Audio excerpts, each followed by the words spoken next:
The Numinous Podcast with Carmen Spaniola.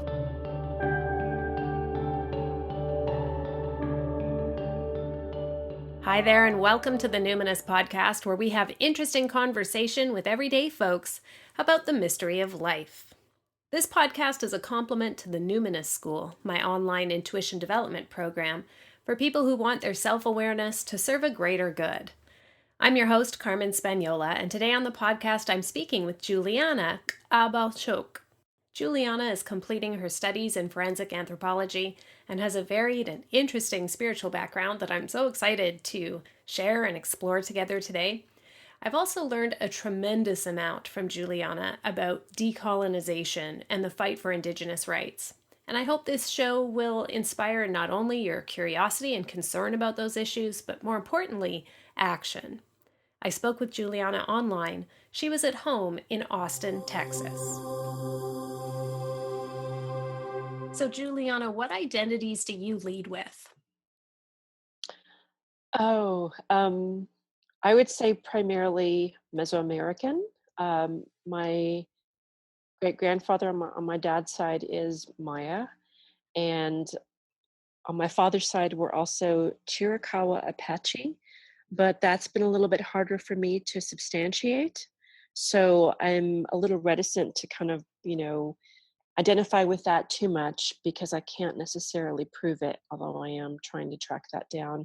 And on my mother's side, her grandfather is an indigenous man from Coahuila, so Coahuiltecan, which their territory was the northeast part of Mexico up into around central Texas.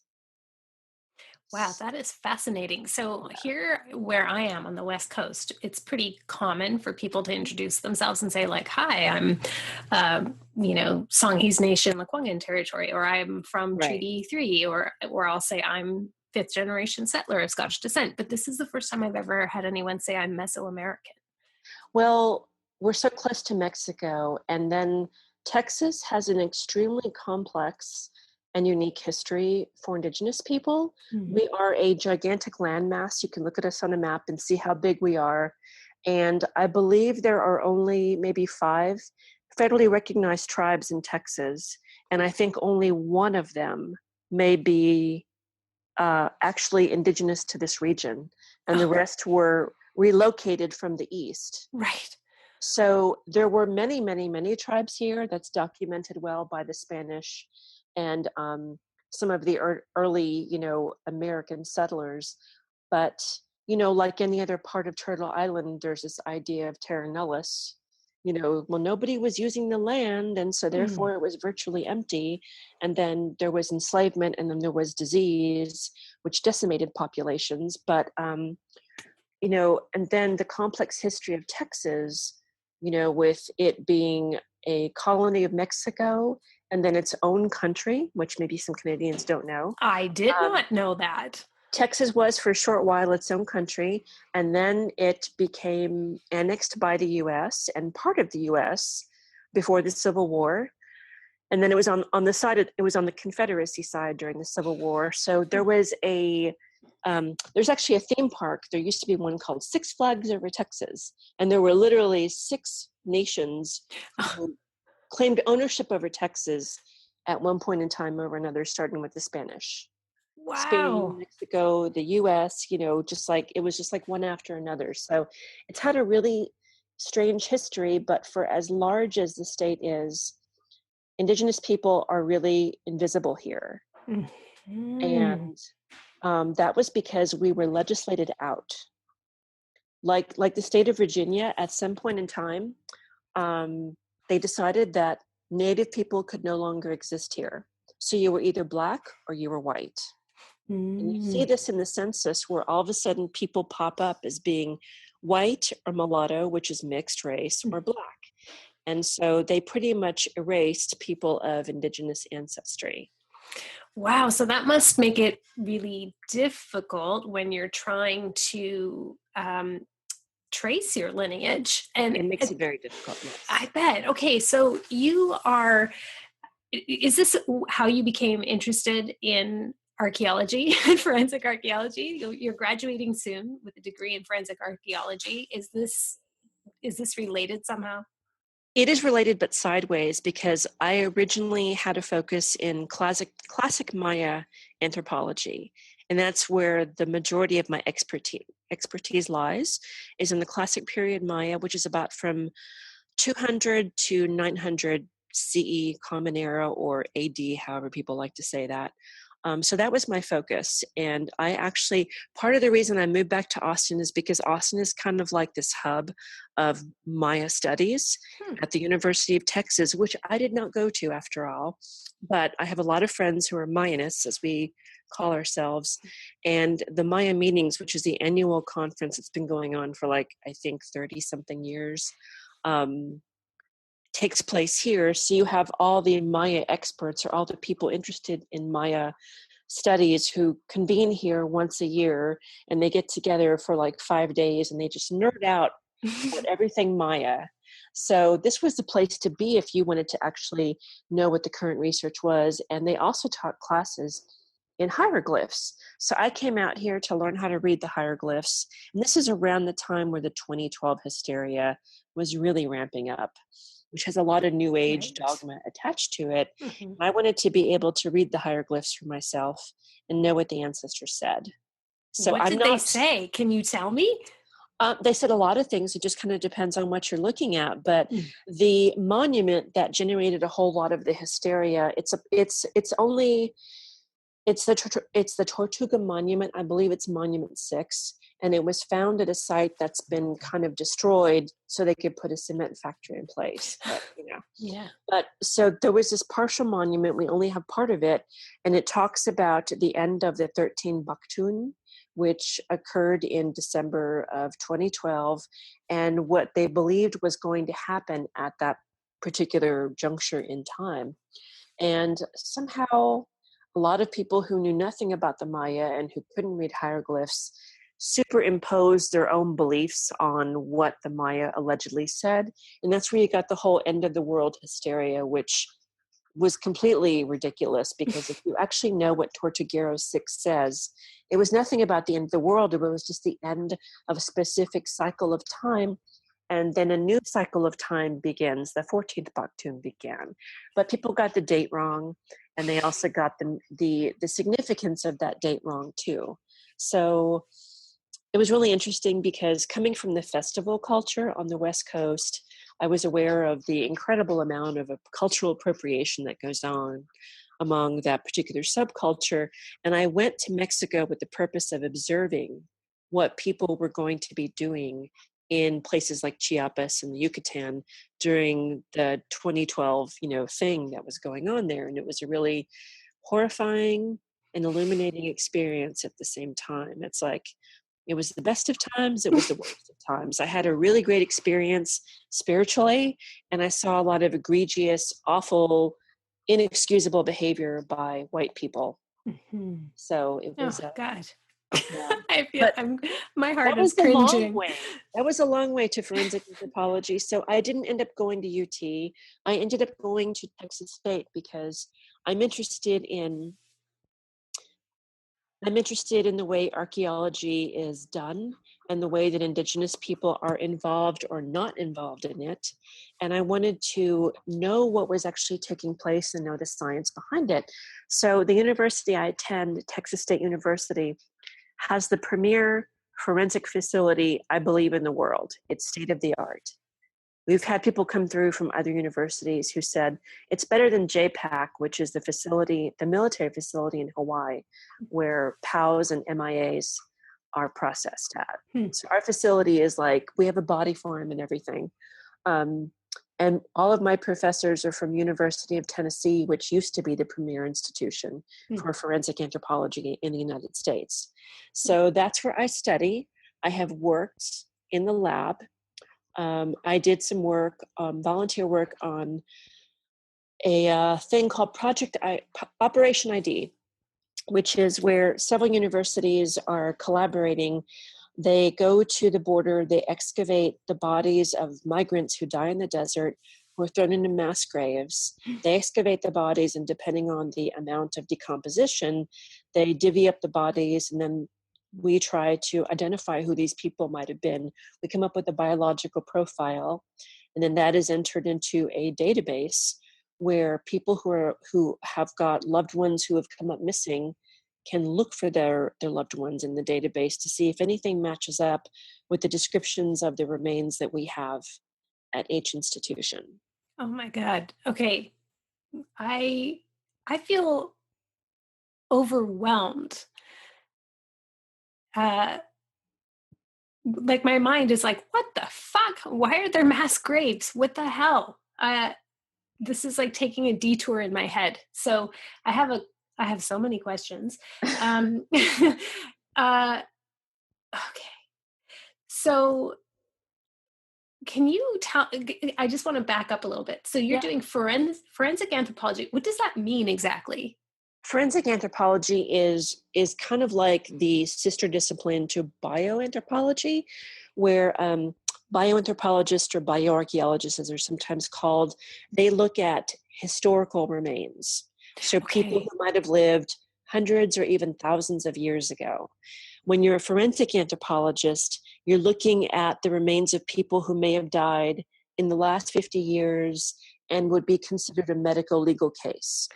Okay, this makes so much more sense. Okay. So when the police or when people find human remains and then the police get on there, that is considered a medical legal case. We don't know at that moment in time when the remains are found if the person died accidentally, was a murder victim, something happened. So until it is substantiated who that person is and how they died, it's always almost considered a possible homicide until you figure out who that person was and, see if they match up to, forensic anthropologists will compile what's called a biological profile that is sex and stature and age and race. And I know a lot of people have a lot of trouble with the idea that there are racial differences, but physiologically there are racial differences. And that's nothing to do with intellectual superiority or things like that. It has to do with the genetic variation that took place over millennia in specific regions of the world that were responses to environmental or cultural pressures. Okay. So why are there mass graves of immigrants? A lot of people who are fleeing cartel violence in Mexico and Central America are poor people, and they often make the journey on foot, or they take a train that runs from central to northern Mexico called the Beast, is what it's called, but in Spanish. So they hop on this train and they ride the top of it. And they try and get as close to northern Mexico as they possibly can.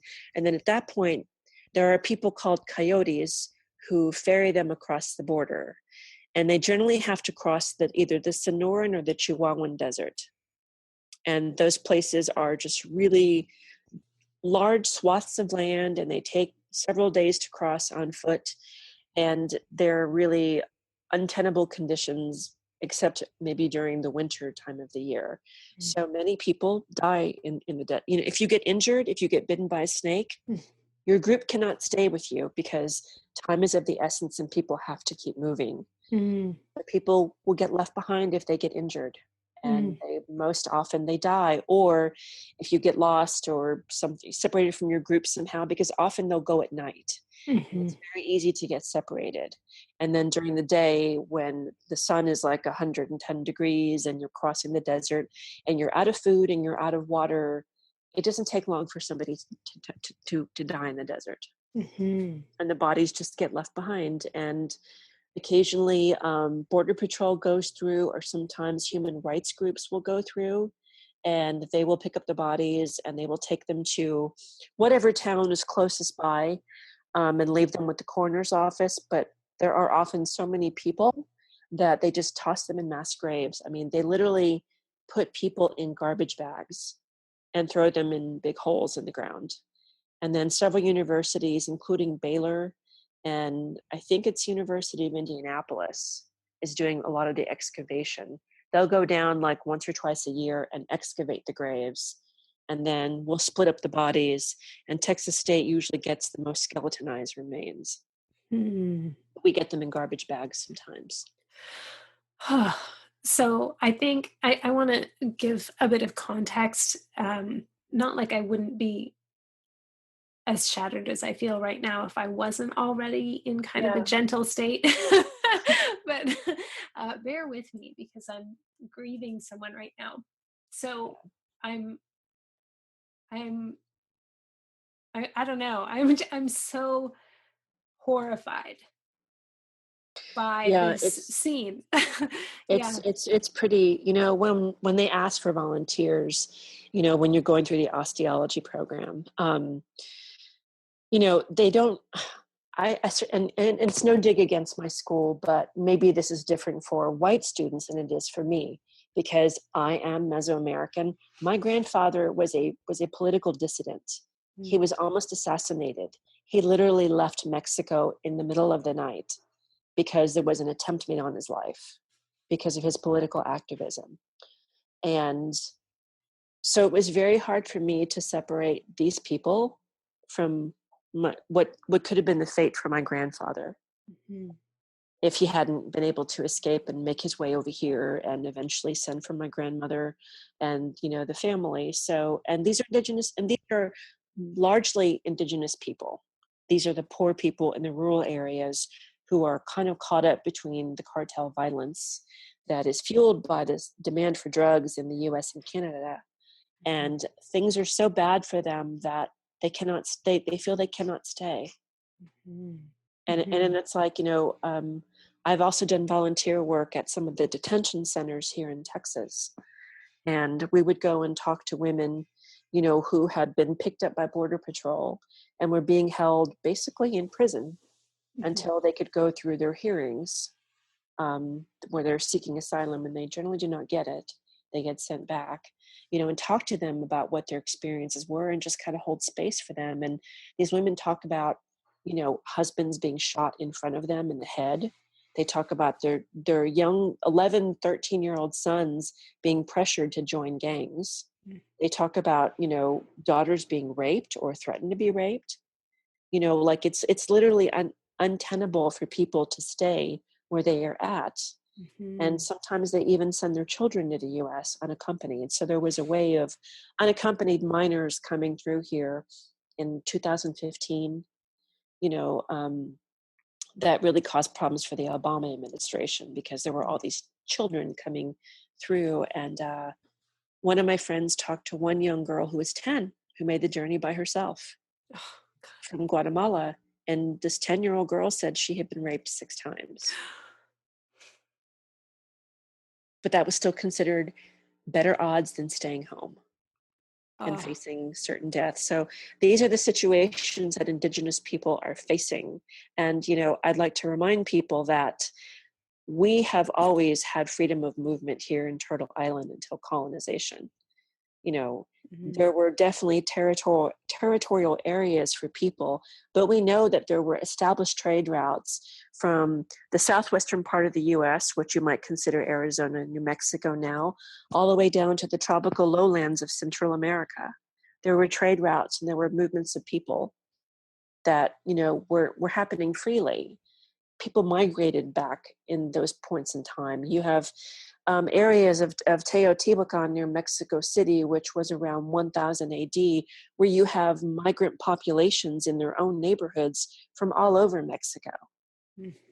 So it's like migration has been part of what Indigenous people have done since time immemorial. And it's only been in the last 100 to 150 years where our ability to move around freely has been impeded. And it's just, things are just so bad in certain communities that they think it's better to send their 10-year-old children away by themselves than for those children to remain at home in place. So let's talk about what you brought up. So here you are, an Indigenous woman in academia, in areas of anthropology, archaeology. So I have to imagine that many of the things that they're trying to teach you fly in the face of your knowledge or your sense. You're just good sense, I would imagine. Yeah. So what are some of the notions that, a person like me, a white settler woman, what are some of the things that might be generally accepted by us in the areas of anthropology or archaeology that you would challenge as an Indigenous woman? Or what are some of the challenges that, examples of that when you're being taught in a Western perspective? Well, one is the use of the word primitive that comes up so often. Still, I mean, it's 2017, and I still sit in classes in anthropology, and I still hear white professors refer to my ancestors as primitives. Mm. I know in some places that are a little bit further along with those decolonization conversations, that word is not used anymore, but in many places in the States, I can't speak for Canada, I can only speak for what I know is happening in the US, people still refer to Indigenous people as primitives, like prior to colonization, which in some areas was only, 150 years ago.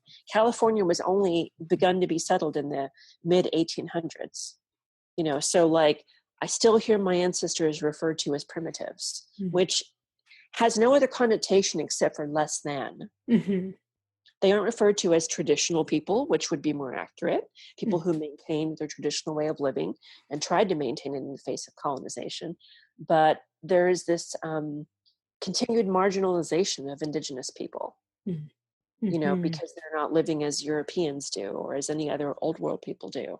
And this idea that Indigenous cultures were static, they were like frozen in time, and that they were not evolving in dynamic societies. And if you look at, some of the people that were undergoing colonization early, and I'm going to look at Mesoamerica because those are my ancestors, that is the history that I know best. When people talk about 500 years of colonization, that does not apply to all Indigenous people. It applies to certain groups of Indigenous people, especially those who encountered the Spaniards early on. So we're talking about, Texas, Mexico, Central America, parts of the Caribbean. Those people experienced 500 years of colonization. South America. But people on the West Coast have not had 500 years of colonization. Many of them haven't even experienced 300 years of colonization. So the fact that people like the Maya can have experienced 5 centuries of colonization and still have retained their culture and their identity says a lot about their resilience and their like willingness to do everything they have to do to hold on. And there's an idea among a lot of anthropologists that a lot of what we used to have was lost to colonization. And I think we're coming to the realization now that that's not true, that many things were syncretized, so they still survived, but in an altered form, but that's still surviving. Or they went underground, and there's always this need of settlers to know what Indigenous people are doing, to know everything about them. It's like nothing can be sacred, nothing can be secret. Some of those teachings need to remain sacred and secret. Settlers don't need to know everything about an Indigenous culture. Some things need to remain within us and only shared with us and by us. So there's this idea that everything, should be open source. And I'm just like, no, it shouldn't be, because what happens when people know about some of our sacred rites? They cherry pick, they homogenize them, they take them out of context, and they become part of, new age peddlers who are going around teaching Lakota teachings or things like that when they aren't Lakota and they aren't part of that community. And they certainly have not been authorized to disseminate those teachings to outsiders. So, I'm glad you brought that up, because in the intuition program that I teach, we talk about cultural appropriation in personal spiritual practices. And, it's a discussion I don't have answers exactly, but what I've sort of come away with is like, A, if you weren't gifted it by someone specific, don't use it. And B, you should always acknowledge who has given you the teaching. And if you don't know where a teaching comes from, or if there's a practice you've heard of that you like or admire, you should research your own ancestors and see what they would have done that might be similar. That's just kind of my rule of thumb. I'm wondering what you would want settlers to know. Most of the people listening to the podcast are, I would say, probably well-intentioned white ladies who don't know what they don't know. And, I'm just wondering is there something different you would say to them or something additional? I would totally agree with those guidelines that you have. And I always emphasize for settlers that I do know where the appropriation comes from. I do understand that it is a deep need for connection to the earth and connection to spirit. But at the same time, my ancestors don't care about settlers. My ancestors are not here for settlers. They are here for me. Our ancestors are here for us. We are the ones whose well-being they are concerned about, just like your ancestors are concerned about your well-being. And those are the people that you need to look to. And I think that one of the things that gets overlooked, not just in anthropology, but in decolonization studies in general, is that when Europeans came to Turtle Island, this was during the burning times. Mm. And I think it's been overlooked how significant that period of history was in Europe and how much trauma it did to people. Mm-hmm. This is multi-generational trauma that was occurring all over Europe. There's not any part of Europe that managed to escape the burning times. Mm-hmm. And the burning times were primarily directed towards women and older people and women who had knowledge of herbs and midwifery and things like that. It was kind of dovetailing with the medicalization of birth and stuff like that. And I am not against allopathic medicine in the least. If I have a heart attack, I want to go to a hospital. I don't want somebody to give me, herbal medicine. So there's a time and a place for preventative, and there's a time and a place for emergency allopathic care. So, but I think a lot of people overlook the deep trauma that the burning times inflicted on all European cultures, and particularly on what's called pagan religions. And I kind of hate the term pagan religions because it kind of marginalizes them further. It kind of like says, oh, there's pagan and there's Christian. Mm-hmm. But those indigenous belief systems of Europe were there for millennia, far longer than Christianity has been in place. Mm-hmm. And they had a deeply rooted tradition that was alive and well in many parts of Europe through the 1500s. I was reading, I'm not really super fluent in reading Spanish, but I know a woman from Spain, and she has books about the history of the witches in Asturias, which is one of the northern states of Spain, and how those witches were just so rebellious towards the church. And they were just such a burr in the Pope's behind. And this is kind of where the Inquisition came up, was to root out these vestiges of people who were still practicing indigenous religions, particular to their cultures. And, it primarily hit women because women were the knowledge keepers. Mm-hmm. Patriarchy has been one of the most toxic results of Christianity. And I know that there are good Christians. When I went to Europe this last summer, I made it a priority to seek out those good Christians who were living by the word of Christ, as opposed to the hypocrisy that we see a lot here in the U.S. and Canada, where you say one thing and do another. But I think people really need to look at their family histories and some of the, the Irish seem to really be attuned to this more than anybody else that I know of who's of European lineage. Like, I meet a lot of Irish people who just still retain a little bit of that indigenous, connection to the earth, even though this is not their place of origin. They kind of don't know what to do with that connection since it's not rooted in this country or this particular landmass. But the Irish acknowledge the other world.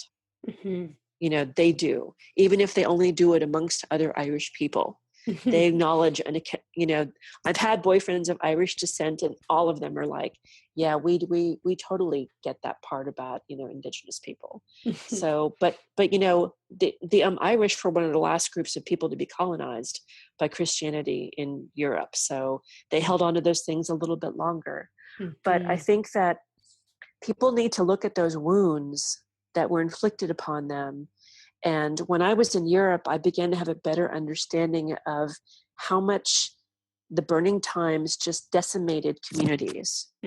When you read about, I actually went to a museum dedicated to the Inquisition, and they had the instruments of torture, and they told the stories about how these instruments were used and why they were used and the people they were used against.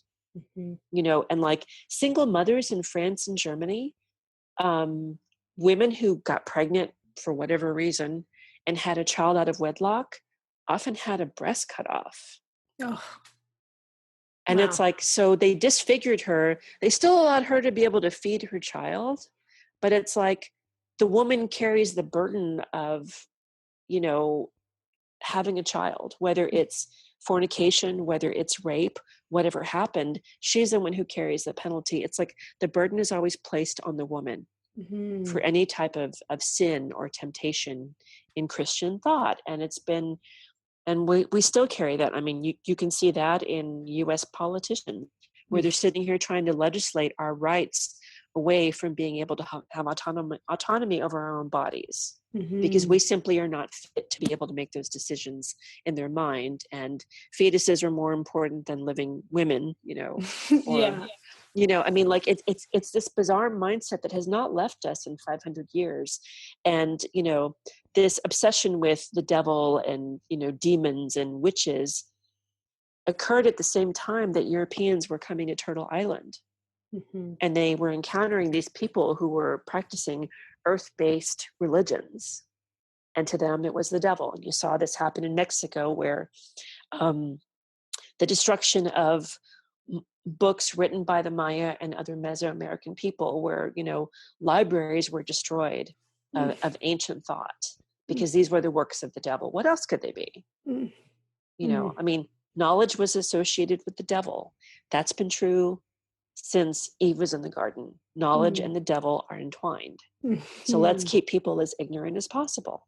So I think it's really important for people of European descent to uncover those things that have been passed down from generation to generation, especially when there's been a lot of deep-seated misogyny in their families, which manifests itself in abuse against women, abuse against, girl children, things like that, and the disempowerment of women, because that also brought on the disempowerment of Indigenous women as well.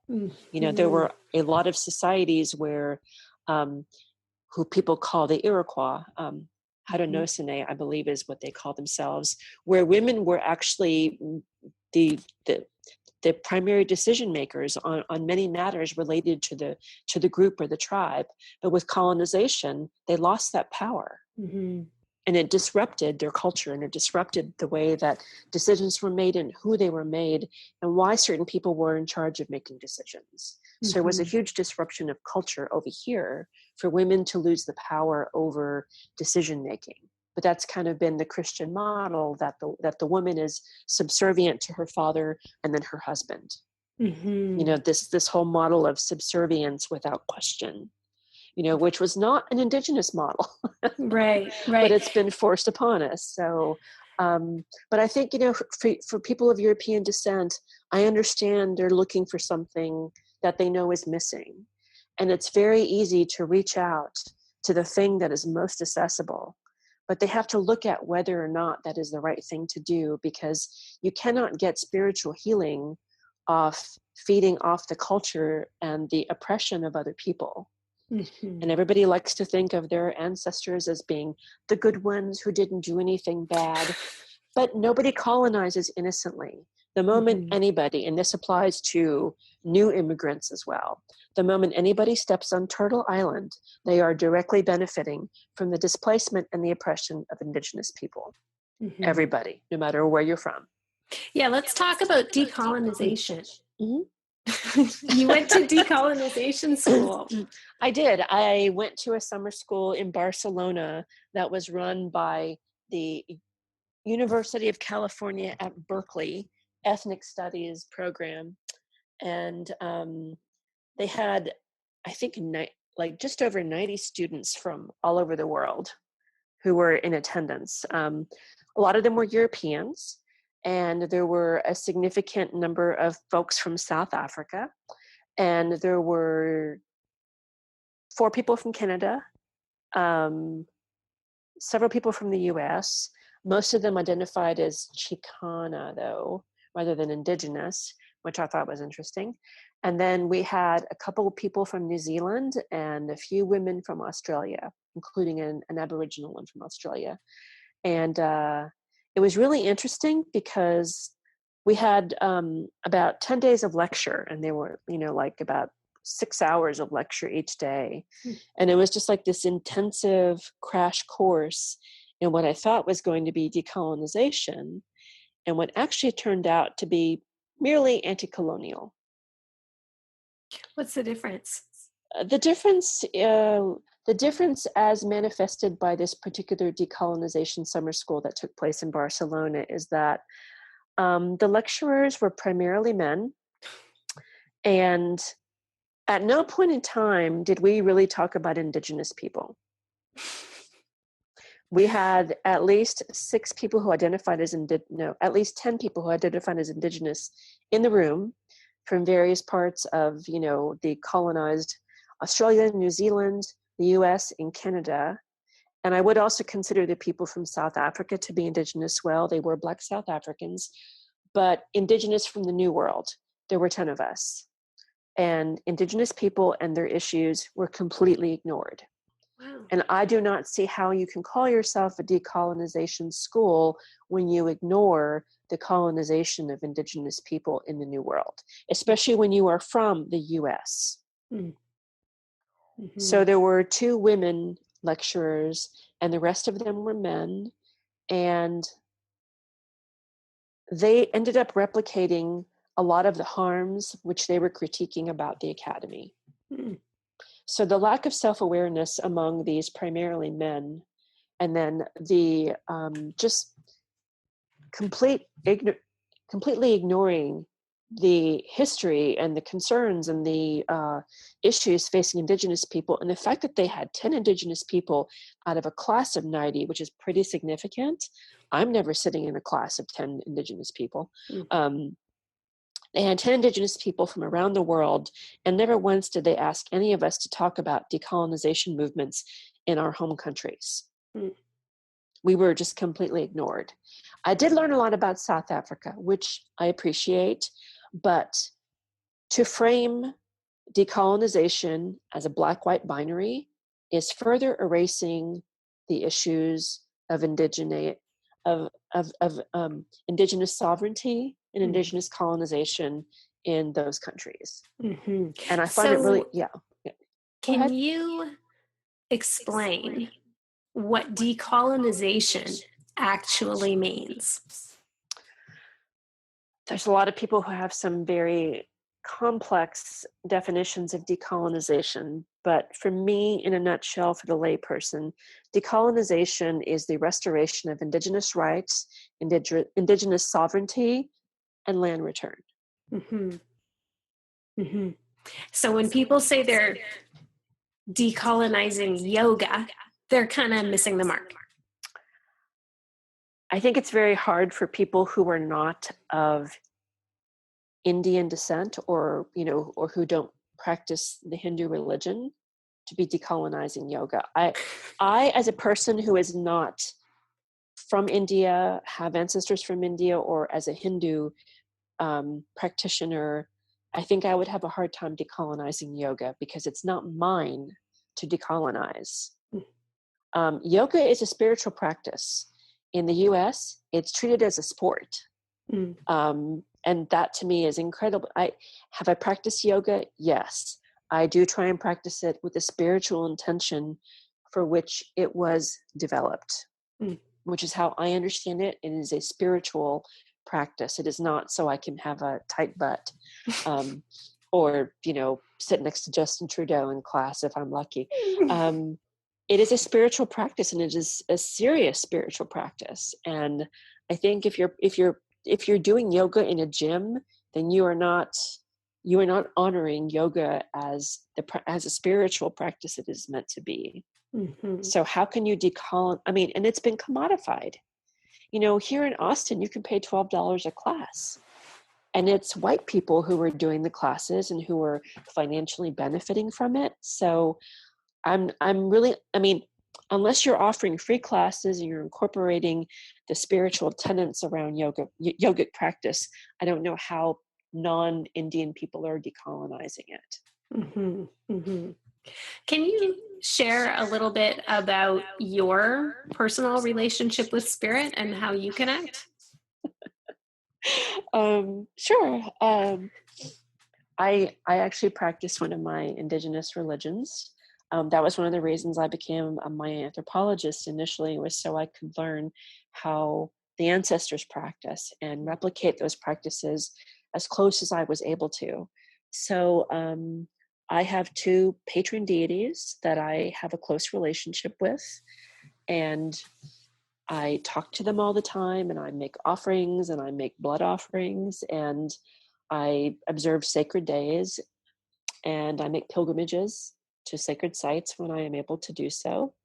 But it is very much a centerpiece in my life, is this relationship that I have with the spirit world. And I come from a lineage of women who had abilities. So I take that kind of thing very seriously, because I know the things that my grandmother and my great grandmother and some of my aunts went through to be able to practice their beliefs and, to serve the community in the way that spirit appoints them to serve.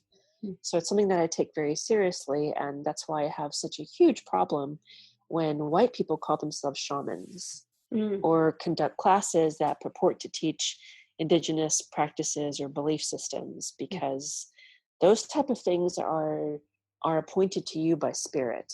And I honestly don't believe that the spirits of this land are going to be picking people who are not of this land to be disseminating these teachings. And I just hear a lot of weird stories from people about the teachers who they've had. And, when I ask who the lineages are, nobody can, give that information. And I ask them, who gave you permission to disseminate teachings of indigenous people? And, sometimes they'll pop up with a name, and I'm like, does the community know that you are offering these teachings for money? Because my grandmother and my great grandmother did not charge people for healing. And that healing came at a huge cost for them. There are a lot of things that people don't understand about shamanism, about witchcraft, in that the person who has the ability to heal is also taking on a lot of spiritual things for the people who they work with. And my great grandmother suffered a stroke at the age of 55. And everybody in the family is like, it's from the work she did. One of my aunts got cancer that would go in remission, come back, go in remission, come back. And she acknowledges, it's from the work I was doing. You have to be able to clear yourself of the energy that you sometimes take on for other people. Otherwise, it gets into you. And that's, something that you're constantly having to be concerned about, is that the energy that you work with and take on, is it affecting your family in some way? Is it kind of like seeping out into your own relationships and those dynamics? And my grandmother and my aunts taught me that you really have to be able to clean your own energy in order to be able to keep working for people. And you deal with a lot of dark energy, which lots of people don't want to think about, but it's like, I have had black magic aimed at me more than once, and it's very scary. And I have the tools to be able to combat it, but a lot of people do not. But I actually, I employ my ancestors in one of the, ways to protect myself. But I don't generally talk about specific practices with outsiders. When you have spirit guides, they should be impressing upon you discipline. And part of discipline is discretion. Mm-hmm. So I, kind of give a lot of side eye to people who are wandering around, having all these seminars where they are allegedly disseminating indigenous teachings for, exorbitant amounts of money, because my grandmother helped people whether they could give her something for it or not. Mm-hmm. And go ahead.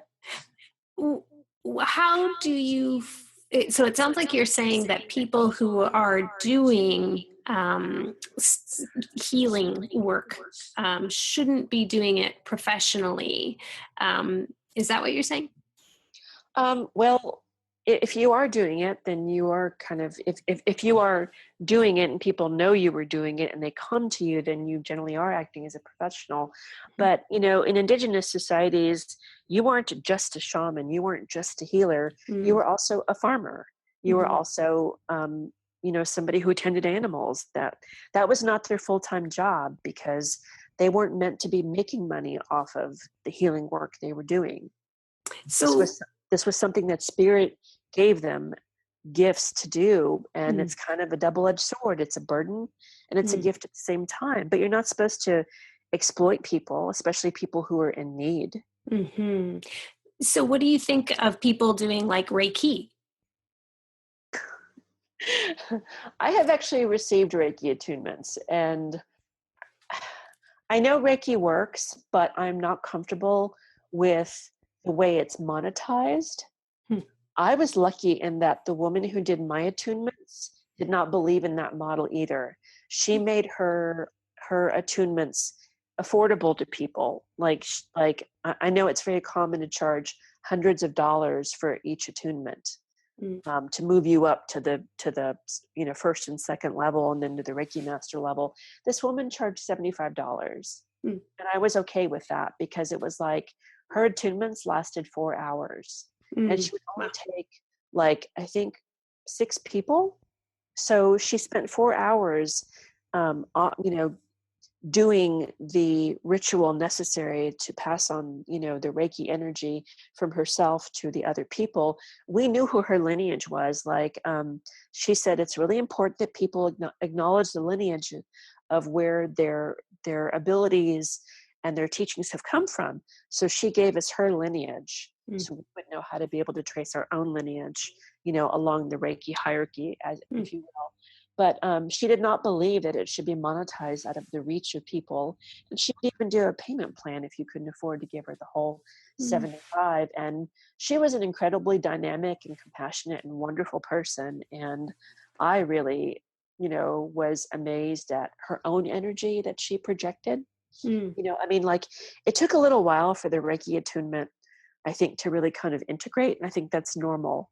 Like for me, I didn't feel it really come out for a couple months. But I know when it came out like gangbusters.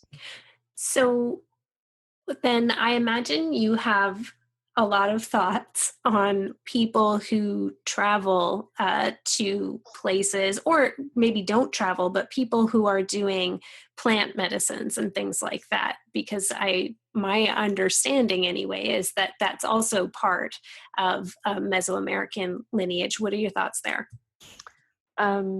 I have a lot of thoughts about the non-Indigenous use of our plant medicines.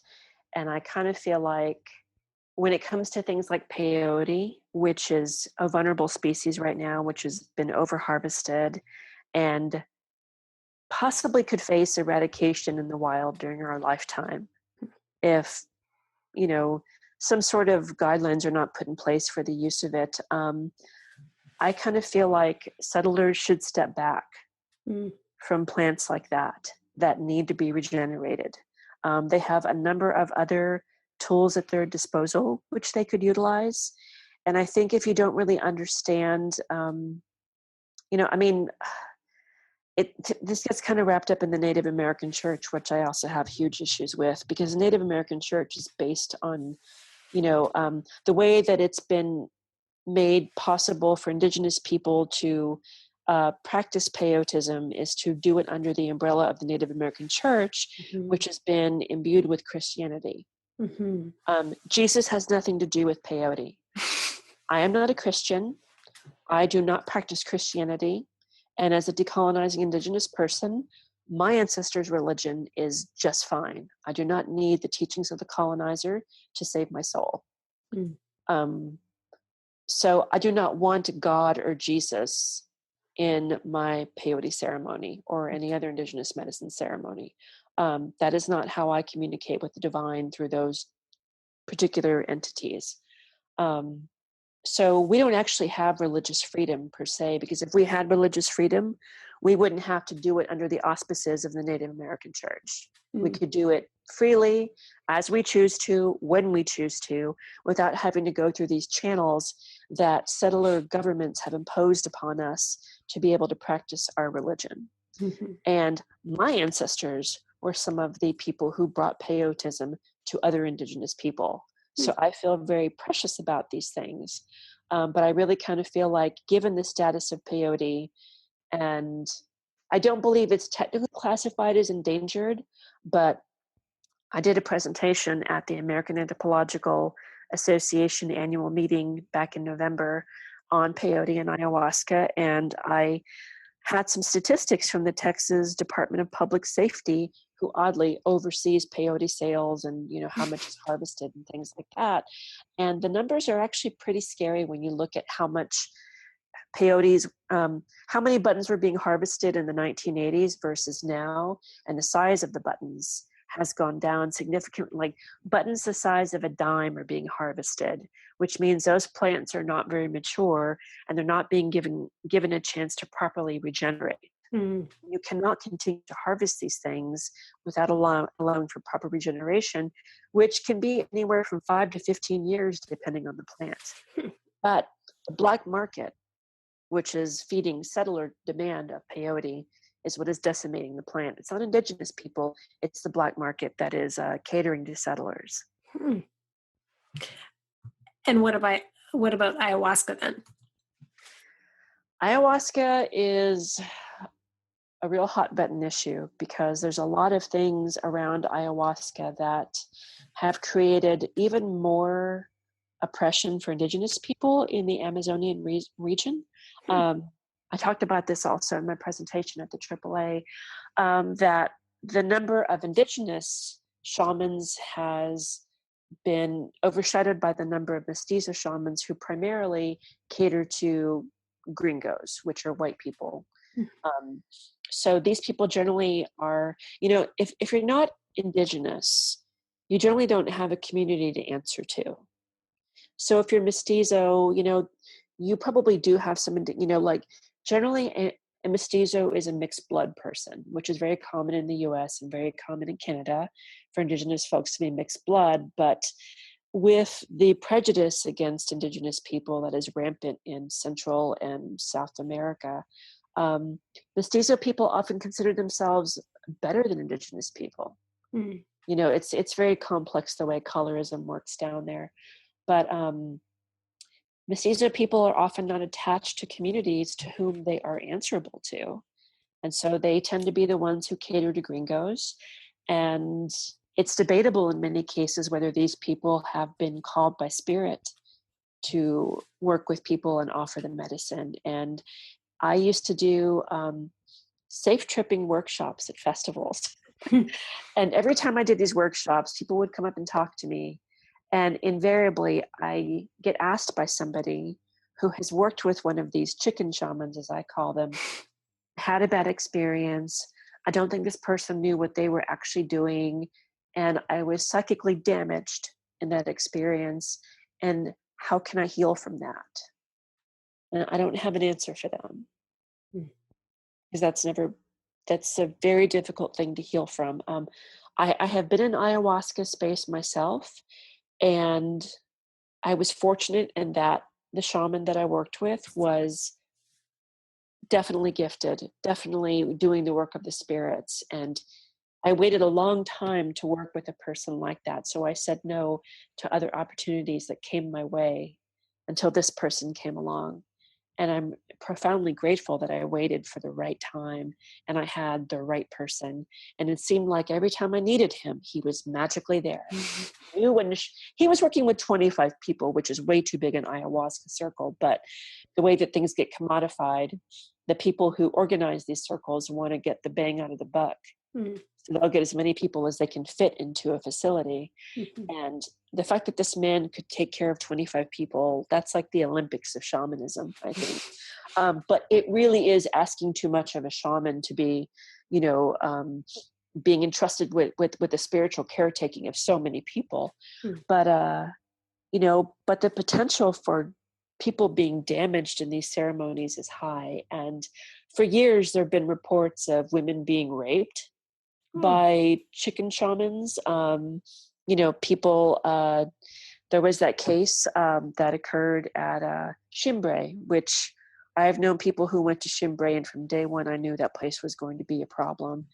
There was a young man from Northern California who went down to Peru. He went to Chimbre, which was once promoted by Daniel Pinchback. And the person who was running ceremonies, well, I wouldn't say running ceremonies, they would administer ayahuasca, and he would go back in his room and watch TV while people would go through their experience alone. Whoa. He wasn't even making the brew, he was buying it from somebody.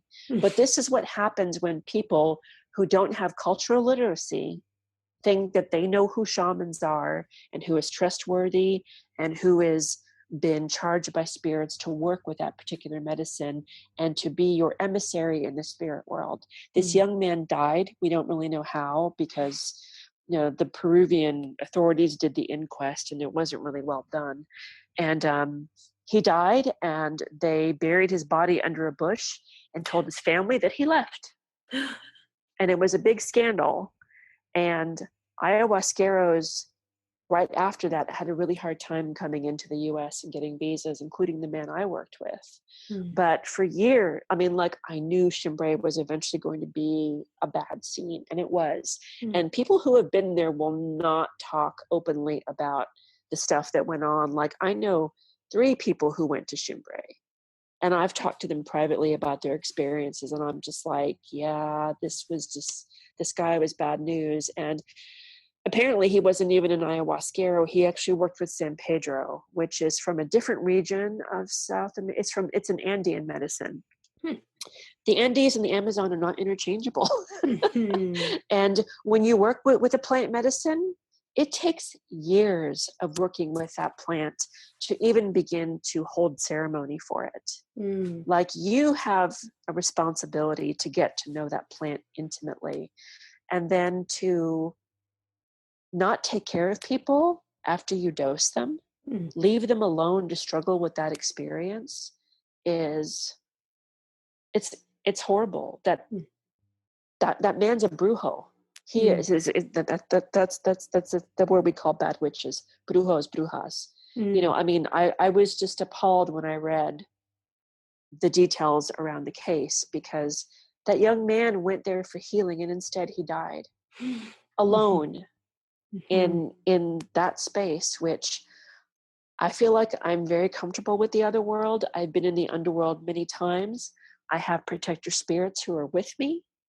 And I still don't necessarily, I don't think I would ever navigate ayahuasca by myself, as comfortable as I am in the underworld. But for that young man to die by himself, far away from everybody he loved, without anybody to guide him, that was not a good death. Yeah. And it bothers me. Yeah. That he went through that. And he's not the only one. There have been women whom I know of who have been victimized by people. And for a woman to experience, or anyone to experience, that kind of violation in that space, I can't imagine the blackness that is inserted into their souls from such. It's a horrible violation to happen in any state of consciousness, but that one in particular. But people don't know what they're getting involved in, and this is what happens. And there's this commodified industry, and indigenous people in Peru are losing land because foreigners go down there. They want to open up a retreat, and they buy up land that takes it out of indigenous hands. So, okay, so this conversation has brought up all the feelings, and I have to ask you, Juliana, living as an Indigenous woman and navigating spiritual spaces and spaces of trauma and trying to even make space to talk about decolonization in a way that doesn't re-traumatize. I mean, it must be exhausting, but also I'm curious, how do you cope with grief and rage? When I was living in San Francisco, it was a little bit easier for me to access the tools that I needed, because for all of its faults and for all of the cultural appropriation, San Francisco is a place of,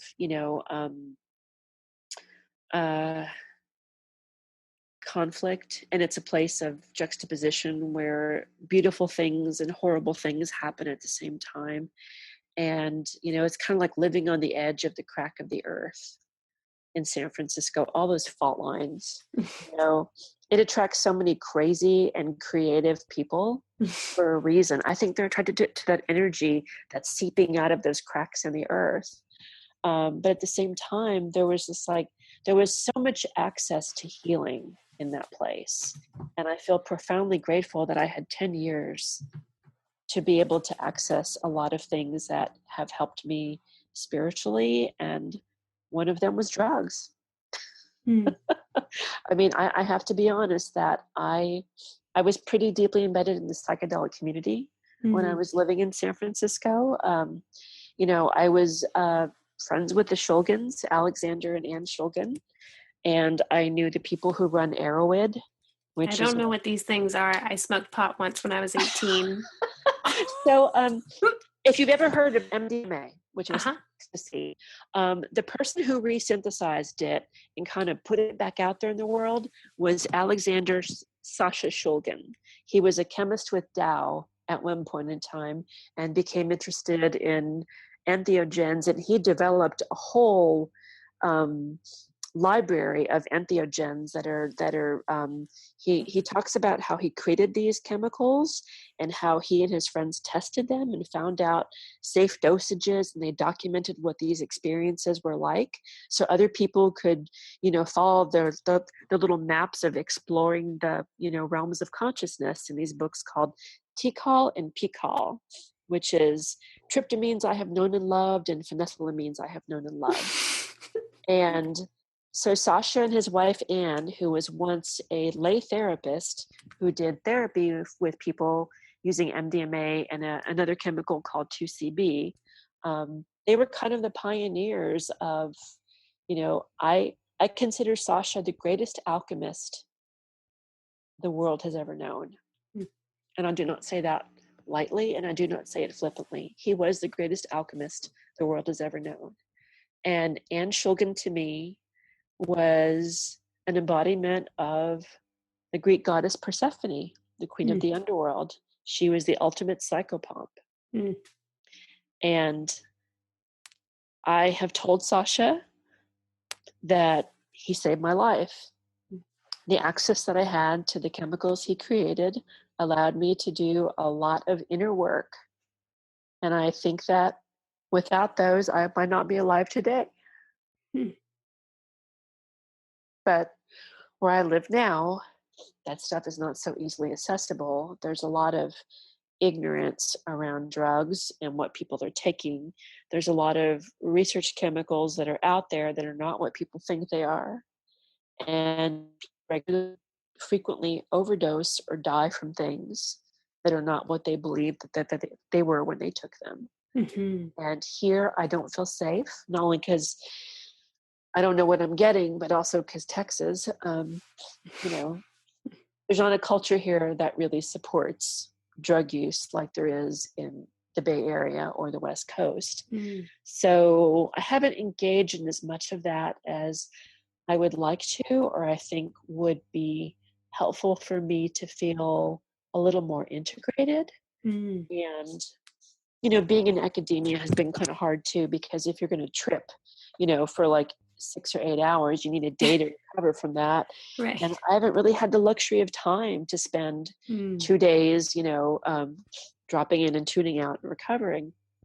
So it's been kind of challenging trying to, perform self-care in a place that is far less conscious and far less decolonized than the West Coast was. And the West Coast is not that decolonized, but something is better than nothing. There was at least the acknowledgement that, racism existed. Where here in Texas, there's a lot of white nationalists just running around randomly here. I see people with Confederate flags in the back of their vehicle all the time, which doesn't necessarily mean anything, because one of my friends on Facebook, an Indigenous woman up in British Columbia, just got hammered by all kinds of racists on her timeline last night. Just the most egregious things that people didn't even know her were coming onto her timeline and calling her vicious names because she made a comment about the oil sands fire up in Alberta, I believe. So racism is everywhere. But Canadians have this image that they like to foster, being friendly and nice. I lived in Canada, so I know the reality of it. I don't think a day goes by where I don't experience at least one microaggression as an Indigenous person, whether it's in the classroom, whether it's, in mainstream culture, whether it's in other social justice spaces. Because here in the US, social justice spaces often overlook or ignore Indigenous people. We're not part of that conversation. Right. Like Black Lives Matter kind of thing. Yes. And I support Black Lives Matter, and they do matter. But what is problematic is this binary of black-white relations that completely erases Indigenous people. That is really problematic. And I don't feel like Indigenous people are being supported by other non-Native people of color, So it's kind of like, many times our issues get co-opted by other minority groups, which has happened before, with the Redskins debacle. There was a Black activist and an Asian American activist who kind of co-opted the Redskins conversation. And I'm like, how do you take away the conversation from Indigenous people when it comes to the Redskins? But they did it, and neither of them would apologize for it. So, there's this, we are kind of treated like, I kind of feel like in the US, we're inconvenient for everybody.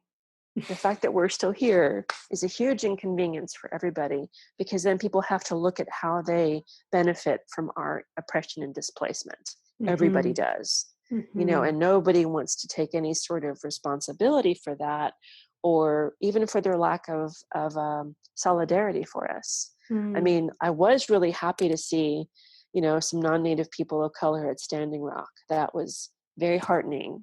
But, it's just not there in the social justice spaces. I continually have to fight for any sort of visibility for Indigenous issues. Like this happened at the International Drug Policy Conference in 2015.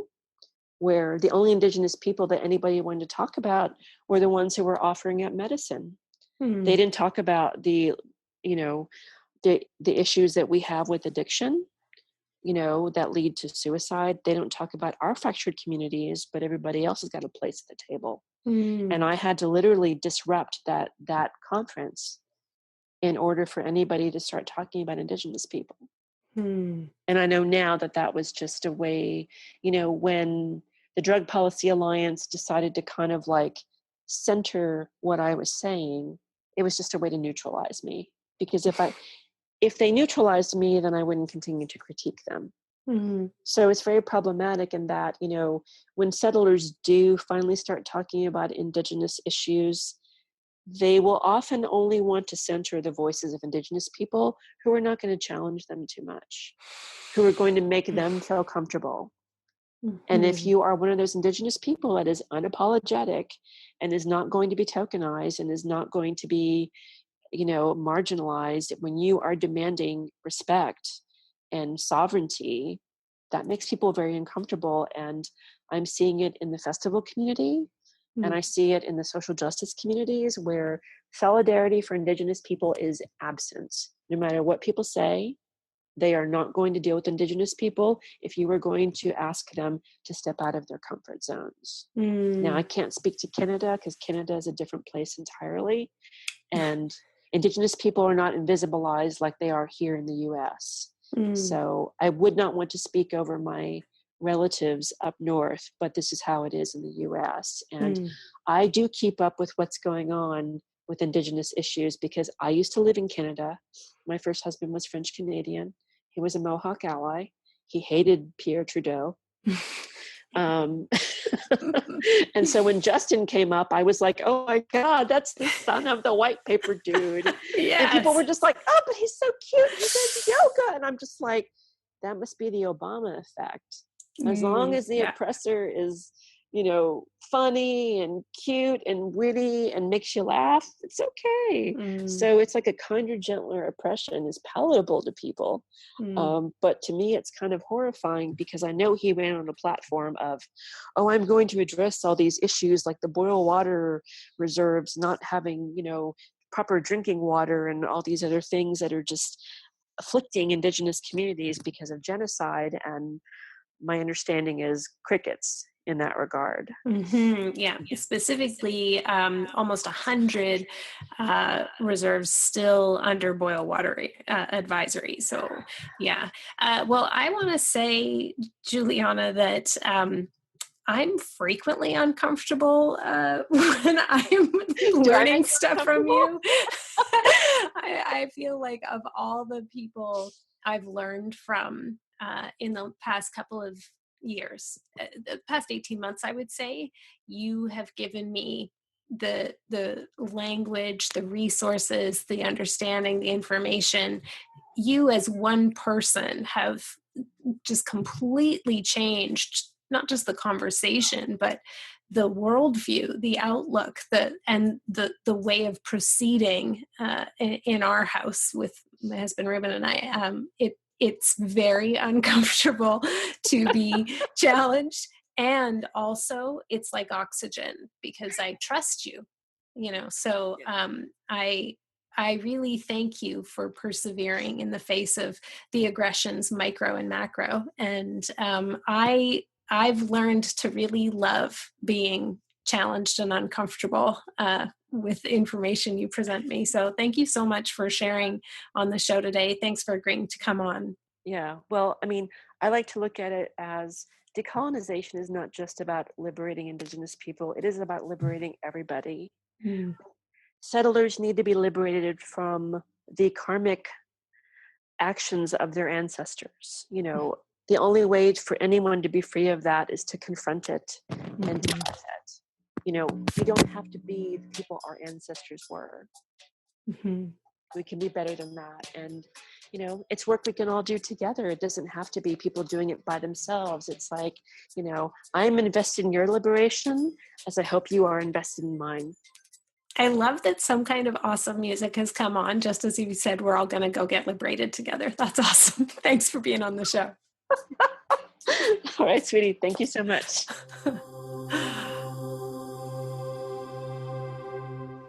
Well, first I want to apologize for some of the strange echoing. I really appreciate all the people who just pushed through the distraction because I think the conversation was really worth it.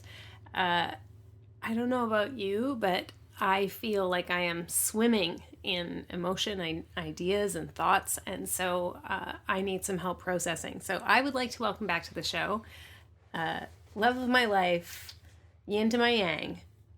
But actually it's true. The yin to my yang. Ruben Anderson for another Rubenation. Welcome back. Thank you for having me.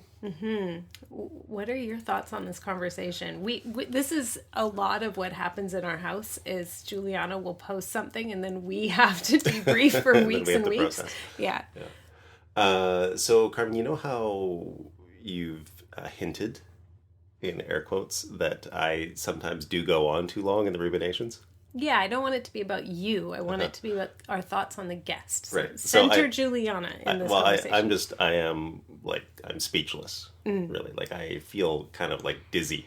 There's sort of, like a feeling of vertigo. I was I needed to kind of buy time in the beginning of this interview to deal with what she was telling me about the mass graves in the desert, which is why I was like, okay, redirect. Please explain archaeology and forensics and all of that, because I really did just need to. My brain couldn't take that in. I still feel re-listening to the episode, as I've done a couple times editing, it still makes me cry. It's absolutely horrifying. I've seen some of that on her Facebook, and I think discussed some of that in Facebook messages with her, so I kind of had an understanding of what it is she did. But it's horrifying. And when you think about it from the trauma perspective, I guess I don't know. I'm kind of writing about this myself. I'm trying to write about this myself for a different project. I feel like the people of Europe, in big quotation marks, are dealing with a trauma of a different age, generally, than like a historical trauma that's fairly distant. Yeah, that's fairly distant. So if paganism was largely destroyed 1,000 years ago, or you were cleared off of your ancestral lands largely 2 or 3 centuries ago, or whatever, the trauma is in our bones, and it's definitely in settler culture in North America. Like it's the framework of settler culture. But we can walk out our door today and see these losses happening to Indigenous people. Like we can see it in front of us. So they are experiencing this in real time. So when Juliana talks about her people being thrown in mass graves, like I don't, it's How does she do it? I don't get it. It was so fascinating, and of course kind of shocking, because she was like, and so I do drugs, right? Yes. So I smoked pot twice in 1988. Like we love our cocktails, but we're not entheogenic, folks. Not really. Yeah. Not in this household, right? No, yeah. But it also makes a ton of sense when she talks about her relationship with her spirituality and her cultural use of plant medicines and whatnot. That in our culture, drugs are a bad thing used by Satan, and in her culture, drugs are not. And so she has this whole other toolbox to go to, with a whole different worldview and framework that comes with it. So that's just, it's fascinating. It's not. I was very interested to hear her perspective as an Indigenous woman talking about the Inquisition and the trauma that we carry from that, because I recognize that with clients in my office, and I bring that up with them a lot, and we do a lot of work on that when I'm doing retreats and quests and things like that. But it's quite nice to hear it affirmed by somebody from outside that heredity. That was nice, and I particularly appreciated hearing her talk about cultural appropriation in spiritual practices, because again, I talk about this with my well-intentioned white ladies and a lot of my clients, but hearing an Indigenous woman say, yeah, no, that's not cool, I think is very important. And all that, the key phrase, my takeaway here, is when she said, you cannot get spiritual healing from the oppression of others. And scene. Like that. That's all there is to say about that. Yeah. I will say, for anybody who tries to follow Juliana on Facebook or something, that it's not for the weak of heart, and she is a badass, but she is also just unrelentingly, and this is something that I have said many times when I'm talking with other white folks about cultural appropriation, is that so many people of color that I have communicated with are extremely interested in white people reclaiming their own cultures. They're as horrified by this kind of like faceless industrial capitalism as we are, They just don't want us to respond to it by going and taking their culture. They want us to respond to it by going back and trying to find and rebuild our own cultures. So, she talked about the mutual liberation. The liberation for me is bound up in liberation of you. And I've heard the integrity that she possesses on that she brings to that kind of quest is... Well, it's unusual, incredible. It's rare, it's noteworthy, and it's very enlivening for me. It kind of helps me recommit. So, thanks for your thoughts, Ruben. I can't find my sheet with my list. So, name of a country in Mesoamerica, or a place or region that we should call out to. I'm going to say the very southern part of Mexico. What is that? We have to look it up. But she also mentioned places like specific places like Chiapas. It's like, I'm going to have to do a little bit more Googling and research about these places. Anyway, I know that I have listeners in Mexico. I've seen that on the list. I might have shouted out to them already, but I'd like to say thank you to everyone of Mesoamerican descent who's listening today. As I mentioned at the top of the show, this podcast is a compliment to the Numinous School. That registration is going to be opening in June, and then in July, Ruben and I will be adding all the special touches to the textbook. And hand-making books. Hand-making books that get sent out. So if you'd like to be notified when registration reopens for the Numinous School in June, just hop onto my website and sign up for my newsletter.